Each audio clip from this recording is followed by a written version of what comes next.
श्री कृष्ण कहते हैं, मन खुश रहे हमारा और इस जगत का कल्याण हम सभी चाहते, पर जैसे हमारी कामना है वह कभी पूरी होती नहीं। मन में तरह तरह के गंदे विचार मनुष्य के दिमाग में घूमते हैं। ऐसे में प्रश्न आता है कि मन में अच्छे विचार कैसे लाए। विचार उठते हैं मन से, इसलिए मन क्या है यह हमें पता होना चाहिए। इसके बाद ही हम गंदे और अच्छे विचारों के खेल को समझ सकते हैं।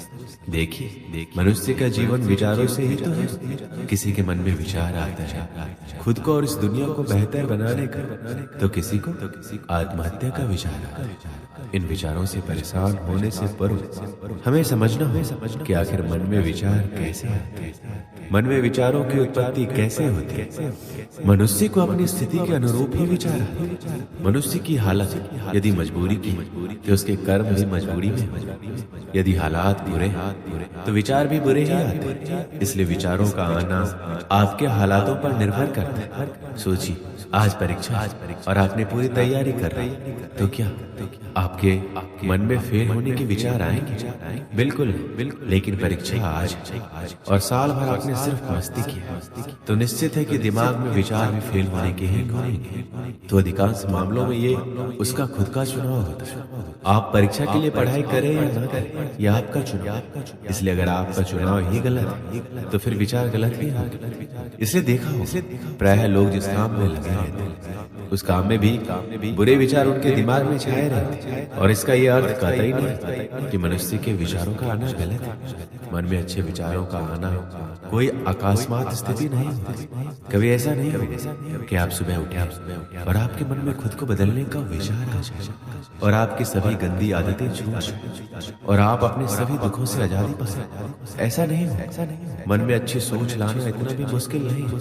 अगर आपका कोई साथी तो आपको किसी भी चीज को लेकर भड़का रहा है या बुरा सोच लाने के लिए प्रेरित कर रहा है, तो उससे आपको अलग ऐसे लोगों से जितना जल्दी हो सके दूरी बना लीजिए और खुद को व्यस्त रखने की कोशिश कीजिए। जरूरी नहीं कि काम करके खुद को व्यस्त रखा जा सकता है। आप चाहे तो खुद को व्यस्त रखने के लिए अपने पसंद का काम भी कर सकते हैं। इससे आपको बुरा सोच नहीं आएगा। आप सदा खुश रहे तो मन में अच्छी सोच भी आएगी। बुरी चीजों से दिमाग हटाकर आपको अच्छी चीजों पर लगाना होगा। जैसे आप शांत वातावरण में जाकर बैठे। कई बार शहरी शोरगुल के कारण हम परेशान हो जाते हैं। आपको कुछ समय शांत वातावरण में बैठना चाहिए। ऐसा करने से आपको सिर्फ अच्छी सोच आएगी। अगर आप इन चीजों को अपने जीवन में अपनाते हैं तो आप आसानी से नकारात्मक सोच से दूर हो सकते हैं। आपके दिमाग में चाहे बुरे विचार आते हैं, उसकी फिक्र करने की जरूरत नहीं है। जब आप सुबह उठे तो एक अच्छा विचार सोचिए और एक अच्छा वाक्य खुद से बोलने के लिए तैयार रखें। जैसे कि मैं आज बहुत खुश हूँ, आज मेरी मनोकामना पूर्ण होगी, या मैं अच्छे विचारों वाला व्यक्ति। आप कोई भी सुविचार सोच सकते हैं। तो यह अभ्यास आपके जीवन को बदलने के लिए कुछ दिनों बाद सक्रिय होने लगेगा। आपका मस्तिष्क ही आपका भविष्य निर्माण करता है। जब भी आप बिस्तर पर सोने जाएं तो इस बात का ध्यान रखें कि आप क्या सोचते या सो रहे हैं। यदि नकारात्मक विचार है तो उसकी जगह अपने और अपने परिवार के लिए कुछ अच्छा सोचकर सो, या अपने इष्ट देव के नाम का जप करते हुए सो जाए। आपका अंतिम विचार है पूरी रात आपके दिमाग में चलता रहता है, जिसका आपको पता नहीं चलता। ये विचार ही आपके जीवन को सबसे ज्यादा प्रभावित करता है। इस विचार का सबसे अच्छा होना जरूरी है। अतः सोते समय अच्छे विचारों को दोहराते हुए सोना चाहिए। मन में किसी प्रकार का भय और शंका लेकर नहीं सोना चाहिए। इसलिए जब भी आप सोएं तो एक अच्छे विचार के साथ सोएं। दोस्तों, इसे मैं एक कहानी के माध्यम से समझाता हूं। एक बार एक आदमी ने अपनी सारी जमा पूंजी से एक सुंदर घर बनवाया। गृह प्रवेश के एक दिन पहले उसके घर में आग लग गई और पूरा घर धू-धा कर जलने लगा। सब लोग आग बुझाने में लगे थे, लेकिन वह आदमी बाजार गया और मिठाई का डब्बा लिया। जैसे ही वह मिठाई सब लोगों में बांटने लगा तो लोगों ने सोचा शायद घर जलने के कारण उसको गहरा सदमा लगा, इसलिए इसे समझ नहीं आ रहा है कि इस समय इसे कैसे रिएक्ट करना। फिर किसी ने पूछ लिया, भाई तेरा घर जल रहा है, तू लड्डू बांट रहा है? और वो उत्तर सुनकर प्रश्न पूछने वाला निःशब्द हो गया। उस आदमी ने उत्तर दिया, क्या आप लोग ये देख रहे हैं कि गृह प्रवेश से पहले मेरा घर जल गया, लेकिन मैं ये सोच रहा हूँ अगर मैंने गृह प्रवेश कर लिया होता तब आग लगती तो मेरे घर के साथ साथ मेरे परिवार वालों को भी नुकसान हो सकता था। इसलिए मैं ईश्वर का धन्यवाद कर रहा हूँ कि आपने मेरे परिवार को बचा लिया। अगर जीवित रहे तो घर तो और भी बन जाए। इसलिए सकारात्मक सोच के साथ नजरिया भी सकारात्मक रखना जरूरी है। अच्छी आदतों से अच्छा होता है और बुरी आदतों से बुरा।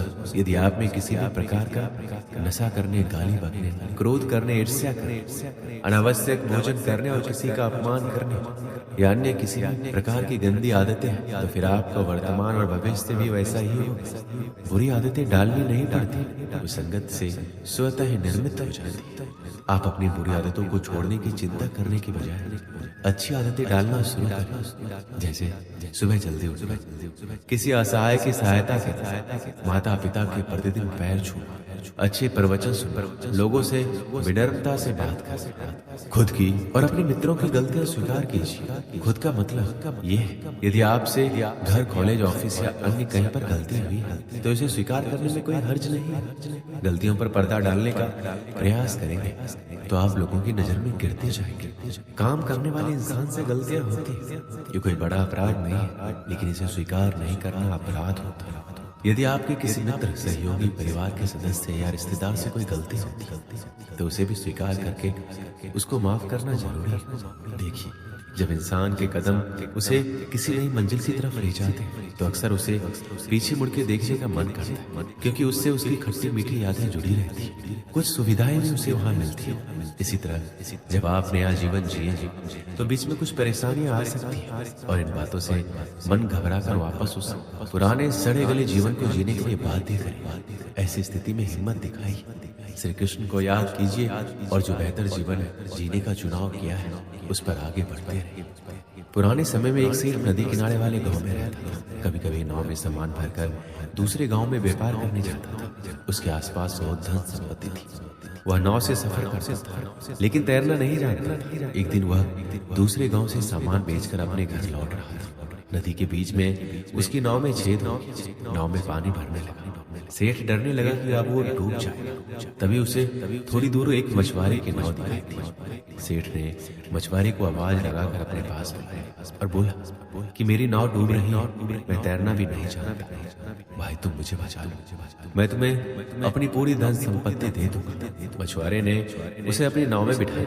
मछुआरे की नाव में बैठने के बाद सेठ की हालत थोड़ी सामान्य हुई। अब सेठ कुछ सोचे, वो मछुआरे से बोला, भाई अगर मैं तुम्हें मेरी पूरी संपत्ति दे दूंगा तो मैं अपने घर परिवार का पालन कैसे करूंगा? मैं तुम्हें पूरी नहीं आधी संपत्ति दूंगा। मछुआरा चुपचाप नाव का चप्पू चला रहा था। सेठ फिर सोचे। कुछ देर बाद उसने मछुआरे से कहा, भाई मेरी संपत्ति में मेरे बच्चों का भी अधिकार है, मैं तुम्हें आधा नहीं 1/4 संपत्ति दूंगा। मछुआरे ने कुछ नहीं कहा। कुछ ही देर में नाव किनारे पहुंच गई। अब सेठ की सोच पूरी तरह बदल चुकी थी। वह सुरक्षित किनारे पर आ गया। सेठ ने सोचा, इसने मेरी जान बचा के कोई बड़ा काम नहीं किया, ये तो इसका धर्म था। ये सोचकर सेठ ने मछुआरे को सोने का एक सिक्का दिया, लेकिन मछुआरे ने ये लेने से मना किया। सेठ ने वह सिक्का भी अपने पास रख लिया और वहां से चला गया। दोस्तों, इस कहानी से हमें क्या सीख मिलती है कि हमारे मन में अच्छे काम के लिए विचार बहुत कम आते हैं, और जब भी कोई ऐसा पुण्य कर्म का विचार आए तो वह काम तुरंत कर देना चाहिए। समय के आगे बढ़ने के साथ साथ हमारे विचार भी बदल जाते हैं। दोस्तों, इस वीडियो में बस मिलते हैं अगले वीडियो में। अपना ख्याल रखिए। जय श्री कृष्ण।